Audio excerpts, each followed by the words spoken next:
In today's video, I'm going to teach you how to open a Charles Schwab checking account. First, a quick overview so you know what you're signing up for.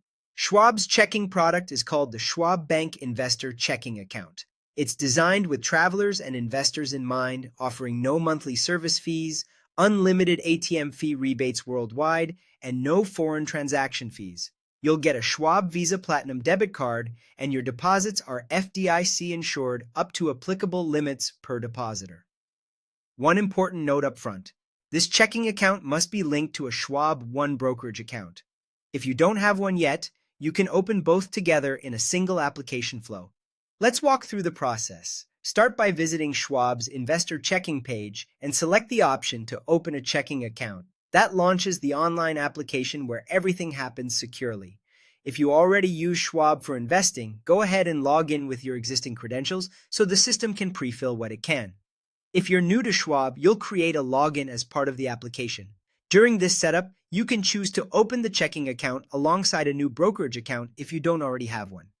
Next, you'll choose the account type. Select individual investor checking if the account is just for you, or choose joint investor checking if you plan to share the account with another person. Make sure names and ownership details match your legal documents to avoid delays. You'll then enter your personal information. Expect to provide your full legal name, contact details like your address and email, your social security number or tax ID, date of birth, and basic employment information. These are standard banking requirements used for identity verification and regulatory compliance.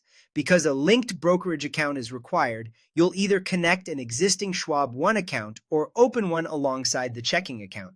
You don't have to use the brokerage account for investing if you just want the checking features. It's simply part of the account structure. After approval, it's time to fund the checking account. You can move money in by transferring from another bank, initiating a wire, using mobile check deposit, or transferring from your Schwab brokerage. There's no minimum balance to keep the account open and no monthly fee. Finally, review your entries, submit the application, and let Schwab process it. It may take a few business days for the checking account to appear fully in your dashboard. Your debit card and checks will be mailed, typically after funding. This setup is especially handy for travel, thanks to the ATM fee rebates and lack of foreign transaction fees.